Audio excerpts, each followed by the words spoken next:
NetherRealm Studios has not said a single word about what they're making next. Nothing, radio silence. And somehow that is more interesting to me than if they had actually announced something. Because right now we are sitting in this weird limbo where Mortal Kombat 1 is basically on life support and the entire fighter game community is just standing around looking at each other like, okay, so what now, fellas? And I have thoughts. I have a lot of thoughts, because depending on what NetherRealm does next, it either saves the franchise or it becomes the most fascinating train wreck in fighting game history. And both of those outcomes are honestly fine with me, because either way we're eating. So let's talk about it. Okay, first, let's be real about where Mortal Kombat 1 actually landed. When it launched in September 2023, it was genuinely a good game. Like, under the hood, the cameo system was interesting, the gameplay was clean, the story was peak unhinged NetherRealm soap opera nonsense, which I mean in the most affectionate way possible. Liu Kang creates a whole new timeline and everyone claps. Love it. Certified insane. But then the monetization happened, and oh boy did it happen. The DLC pricing for Mortal Kombat 1 was genuinely one of the more aggressive rollouts I had seen in a fighting game in a long time. We're talking combat packs stacked on combat packs, invasions mode that felt like they pulled the grind loop directly from a mobile game and just taped it onto a AAA title, premium skins, the works. The community started doing the math on what it would cost to own everything, and the number they kept landing on was somewhere in the range of $300 to $400 on top of the base game price. And look, I'm not even the most anti-DLC person on the planet. I understand games cost money to make. I understand live service has become the model. But there is a version of this that feels like a fair trade, and there's a version that feels like someone is just speed running your wallet, and NetherRealm was running a 4-minute mile on that front. So the player count started declining. The competitive scene maintained, but the casual audience, the people who just wanted to play Mortal Kombat with their friends on a Friday night, a lot of those people quietly walked away.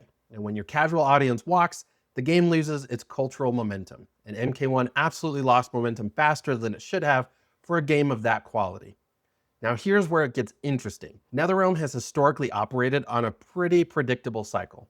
They make a Mortal Kombat, they support it. They make an Injustice, they support it.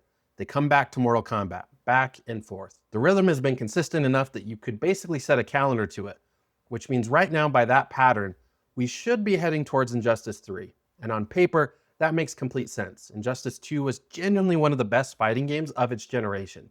The gear system was actually fun to engage with, the roster was stacked, the story was great, and the game maintained a healthy player base for years. People still love Injustice 2.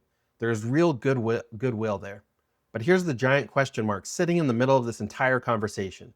The DC Universe has been through a complete identity crisis for the last several years, and they are only now starting to stabilize under James Gunn's new DCU.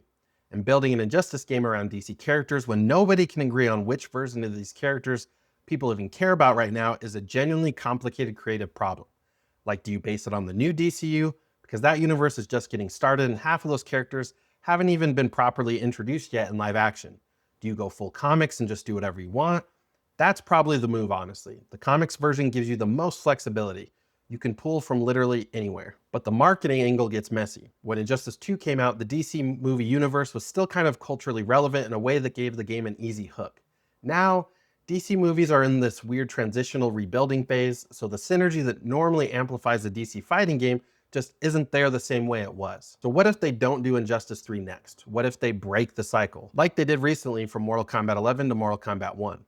There's been speculation floating around that NetherRealm might actually be working on something completely new, a new IP, and my brain does not know how to process that information, because on one hand, that would be incredible. A brand new NetherRealm fighting game with their current engine and gameplay knowledge built around a completely fresh concept, that could be genuinely historic, and I'm always praying for that NetherRealm horror icon fighting game. On the other hand, NetherRealm trying to launch a brand new IP in the current gaming market, where everything that isn't already an established franchise has to fight tooth and nail for attention and shelf space, is a massive risk.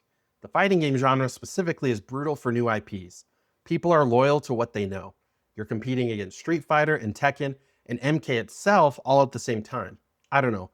Part of me wants them to swing big. Part of me thinks the smart business move is Injustice 3, and you just nail the execution and fix the monetization problems from MK1. Because here's the thing, and I need to say this clearly, if NetherRealm makes their next game whatever it is, and they bring back that same MK1 monetization philosophy, they're going to have a serious problem on their hands. The community's patience on that front is genuinely thinner than it was 2 years ago.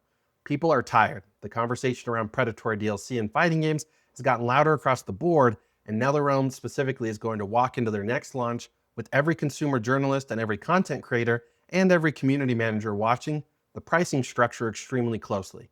And I'm going to be honest with you.